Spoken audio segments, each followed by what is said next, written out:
Hello friends, welcome back to our channel Exam Buddy. Now let's do our assignment Introduction to Industry 4.0 and Industrial Internet of Things. Week 3rd, assignment 3rd. The first question is, what distinguishes CPS from traditional embedded system? So these are the options. CPS are always smaller in size. CPS have limited computational power. CPS are networked set of embedded systems and not resource constraints. CPS rely solely on manual control. So now let's check the answer of first question. So the answer of question first. So the answer of question first is network set of embedded system net resources constraint. So the answer of first question is C. Now the second question is fill in the blanks. Reactive computation as a feature of cyber physical system primarily involves. So these are the option, and now let's check the answer of second question. So features of cyber physical system interact with environmental in an ongoing manner, sequence of observed input and output. So the answer of second question is B, interacting with the environment in an ongoing manner through observed inputs and output. Now the third question is a smart traffic management system that monitors traffic signals and cameras in real time to optimize traffic flow and provide transit signal priority for emergency vehicles is an example of CPS application in which domain. So these are the option: healthcare, smart grid, transportation, industry. So the answer of third question is C, transportation. Now the fourth question is, which of the following are the four key parts that enable collaboration productivity in industry 4.0? So these are the options. So now let's check the answer of fourth question. So collaboration productivity in industry collaborative product, there are four key parts: IT proliferation, single source of truth, industrialization, coordination. So the answer of fourth question is A. Now, the fifth question is, what is identified as a major challenge for PLM in Industry 4.0? So these are the option: lack of skilled workers, high energy consumption, short product life cycle, and increasing outsourcing, limited internet connectivity. So now let's check the answer of fifth question.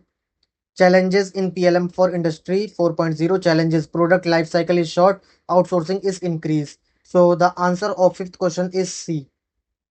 Now the sixth question is, how does augmented reality AR function in a user's environment? So these are the option, and now let's check the answer of sixth question. Augmented reality adds digital element into their actual environment. So the answer of sixth question is B, add signal element into the actual environment. Now the seventh question is, which sensor modalities are supported by augmented reality? So these are the option: auditory only, tactical only, visual, auditory and haptic, and last taste and smell. So let's check the answer of seventh question. It provide multiple sensor modalities: visual, auditory and haptic. So the answer of seventh question is C, visual, auditory and haptic. Now the eighth question is, according to Patterson, what is artificial intelligence? So these are the option, and now let's check the answer of eighth question. What is artificial intelligence? That deals with the study and the creation of computer system that exhibit some form of intelligence. So the answer of eighth question is A, deals with studying and creation of computer system exhibition some form of intelligent behavior. Now the ninth question is, which of the following is not listed as a scope of AI? So these are the option: games, data entry, natural language processing, NLP, robotics. So now let's check the answer of ninth question. Scope of AI, games, NLP, robotics. So the answer of ninth question is B, data entry. Now the 10th question is, which of the following is listed as a challenge of AI in IIoT? So these are the examples. So these are the options: increasing efficiency, saving cost, understanding data, boosting resources. So now let's check the answer of 10th question. So challenges of AI in IIoT, understanding data. Now, so the answer of 10th question is C, understanding data. Now the 11th question is, the statement data whose meaning is constantly changing best describes which characteristics of big data. So these are the option: variety, veracity, variability, visualization. So now let's check the answer of 11th question. Characteristics of big data: variability, data whose meaning is constantly changing. So the answer of 11th question is C, variability. Now the 12th question is, which of the following is a notable distributed file system derived from the open source code of GFS? mentioned in the context of big data storage? So these are the option: HDFS, NoSQL, SQL, RDBMS. So now let's check the answer of 11th question. HDFS, Hadoop Distributed File System, is a notable file system derived from the open source code of GFS. So the answer of 12th question is A, HDFS. Now the 13th question is, why are traditional data warehouse DW architecture generally not suitable for big data application? So these are the option. Now let's check the answer of 13th question. Big data analytics. Big data apps cannot be fit in traditional DW architectures.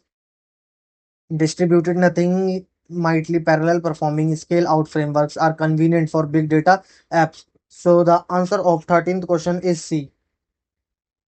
Now the 14th question is, fill in the blanks act as the interface for the different application during the entire life cycle management of the product. So these are the option and the answer of 14th question is A, product life cycle management. Now the 15th question is, which of the following statement is incorrect about big data? So these are the option and now let's check the answer of 15th question. What is big data? Big data consists of structured and non-structured data. So the answer of 15th question is B. Big data consists only of structured big data sets generated by IoT application. Now submit your answer. So thank you friends for watching this video.